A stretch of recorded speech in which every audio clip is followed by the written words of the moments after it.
Hello everyone, I am Duo and welcome back to another video, and in today's video we are going to be talking about how one would go about implementing a full-on nether base. So the rationale for this is every major update, someone tries to make a main base out of the new features that are added to the game. So in the ocean update, people started building underwater. In the Beehive update, people started building out of honey blocks, and an example of that is Bizuma. And of course this update, everything is happening in the Nether, so people are going to want to set up their main base of operations in the Nether. So I was up until 6 AM last night compiling what I believe I would do in a survival situation in the implementation of a Nether base. So without further ado, let's get into it. So I have designed a small mock-up base. This isn't really my best work. I did this at like 5 in the morning, so don't judge. But what I have in mind here is, for a general idea for a nether base, if someone were to do it in survival, is you would have 5 sections. The purple and the red here are probably the simplest to explain, so I'll talk about those first. That there heads, I think, north? Yeah, north. And that one there heads south. And what these are is, these are the nether network tunnels. Because in every nether base, or in every established nether area, you're gonna want to have portals linking up to special locations throughout your world. So for example, you would have your tunnels lined with nether portals.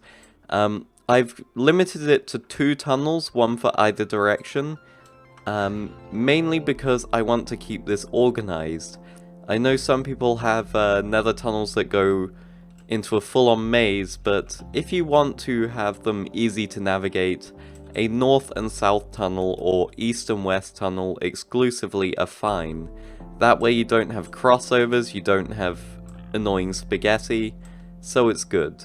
Now, given that these are in every single nether hub since the beginning of time, I think it's only a good idea to actually integrate them into any nether base you set up.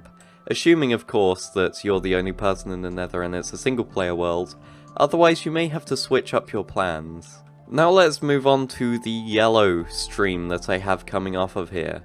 So this leads up to a special location that's exclusive to 1.16. So let's go down here. And in here we have supplies, so the warped fungus on a stick, and the saddle.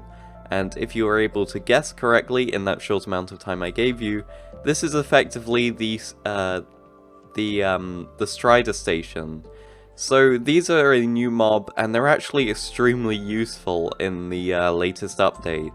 So, of course, you give them their little bit of lava here, so they can roam around in that, but you also give them a location where they can be on land if they wish to. Obviously you don't need to do all of this, but it would be a good idea if you're setting up a nether base to have a station to house Striders, because these things are very nice for free roaming the nether. Of course, this is a minorly unrelated note, but as you can see, I've added a beacon down here, because contrary to what some people might think, is you can actually have beacons in the nether. So if you go all the way up here, you can see that I've broken exactly no bedrock, and the beacon beam is going through. So if you want to have one or more maxed out beacons in your nether base, you can for sure. And of course you've got to make sure that you have a way back up. You can't do a standard bubble column because of course those things wouldn't work in the nether with water, but a standard slime block elevator should do the trick. So one of the standard issues with having a base in the nether is it's not exactly the most habitable place to be, because it's the total hellscape. This is where the blue section comes in. So this is the blue section. Effectively, this is the home area, or where you would have the general utilities. So of course you have a jukebox if you feel like it. you would have a brewing station, preferably more advanced than I've got set up here. This is just an example.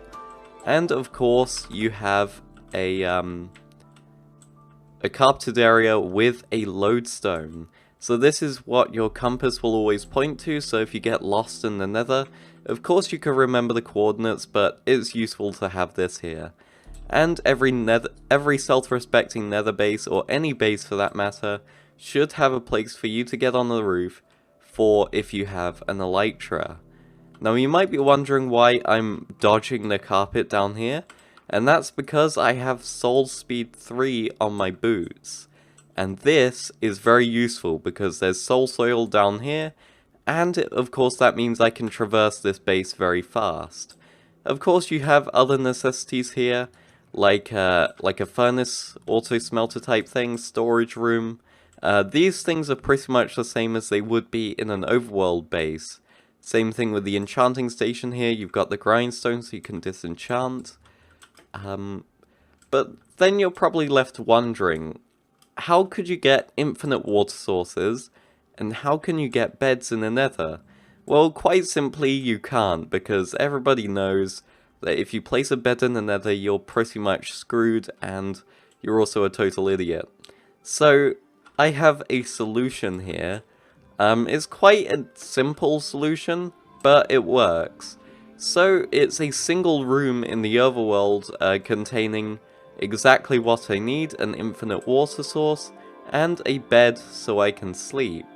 And of course next to that you have your standard revenge chest if you die, so you can just hop right back into action. And of course you can jump right back through, and given it's quite far away from any other portal, then you're totally fine. This could be pretty much be anywhere in the overworld. You could build this underground, like an underground bunker, so it remains hidden from the overworld, but it actually serves as another room, giving you the illusion that the bed is still part of the nether base. But of course, every technical player's base has one crucial aspect, and I've saved this one till last. I admit I got kind of lazy with this part, but this is effectively the farming section. Now, my farming section is basically nothing. I've just got a few cows here and a billboard with a to-do list, but I wasn't about to do an entire survival season's worth of work just for a demo video.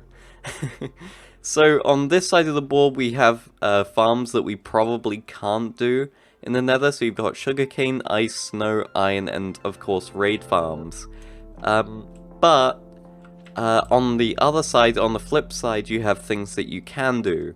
Now this isn't an exhaustive list, there are probably many more things that you could include, but as with the same trick over there, any limitations that you have in the nether, you could basically create a separate room solely for the overworld to actually do those things in. So anything like standard mob farming, like standard cows, wheat farms, albeit not very efficient, ghasts, those could be all done in your main branch of your nether base. So I hope this video was helpful to you and or enjoyable, and if it was either of those, please be sure to leave a like, comment, and possibly even subscribe for more. But anyway, I am Duo, and I will see you, hopefully, in the next video.